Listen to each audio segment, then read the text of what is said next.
గ్రామాలలో పని లేక పేదవాళ్ళకి భూమి లేని వాళ్ళకి పని లేక పని కోసము వలసలు వెళ్ళేవాళ్ళు భార్యా బిడ్డల్ని వదిలేసి వేరే ఊర్లకు వెళ్ళేవారు అది ఆపటానికి గ్రామాలలోనే పని కనిపించడానికి ఆ కుటుంబాలకి ఆసరాగా ఉండడానికి వలసలు తగ్గించడానికి నిరుద్యోగం తీసేయడానికే కాంగ్రెస్ పార్టీ పెద్ద మనసు చేసుకొని 100 రోజులైనా సరే పని కల్పించాలి పేదవాళ్ళు అడిగిన 100 రోజులకే గ్రామ పెద్దలు పని కల్పించాలి అడిగిన 15 రోజుల్లోనే పని కల్పించాలి పని చేసిన 15 రోజుల్లో పేమెంట్ కూడా పడాలి అన్నది చట్టం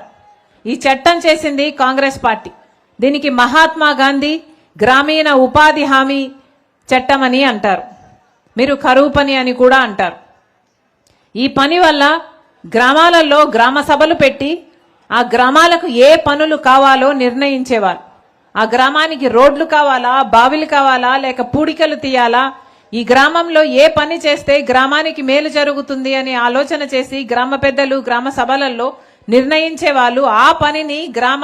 గ్రామస్తులతో ఈ ఉపాధి హామీ పనితో జోడించి చేపించేవాళ్ళు అంటే ఒకవైపు గ్రామస్తులకి అంటే పేదవాళ్ళకి పని కల్పిస్తూనే ఆ గ్రామాలలో కావాల్సిన అభివృద్ధి కూడా జరిగేది ఈ ఉపాధి హామీ పని వల్ల కానీ ఇప్పుడు బీజేపీ పార్టీ అధికారంలో ఉంది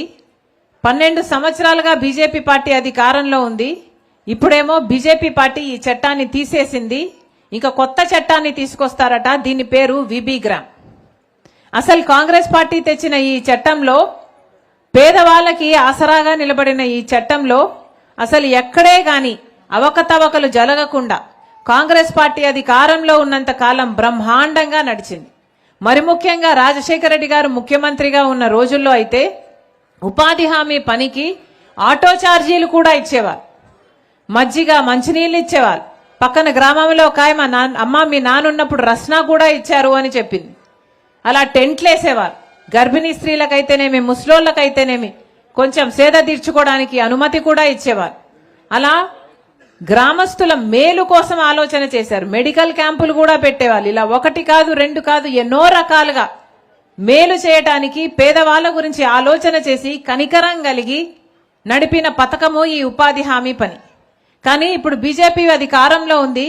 ఈ పథకం వల్ల బీజేపీకి ఏ లాభము లేదు ఎందుకంటే ఈ పథకంలో చేసిన డబ్బులన్నీ పేదవాళ్లకు పోతాయి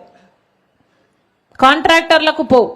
బీజేపీ ప్లాన్ ఏమిటంటే కాంట్రాక్టర్లను ఇన్వాల్వ్ చేసి ఈ డబ్బులన్నీ మిగిలించుకుంటే దీంతో ఏదైనా కాంట్రాక్టర్ కి కాంట్రాక్ట్ పనిస్తే ఆ కాంట్రాక్టర్ వల్ల వాళ్ళ బినామీలకు ఇచ్చుకుంటే అది మళ్ళీ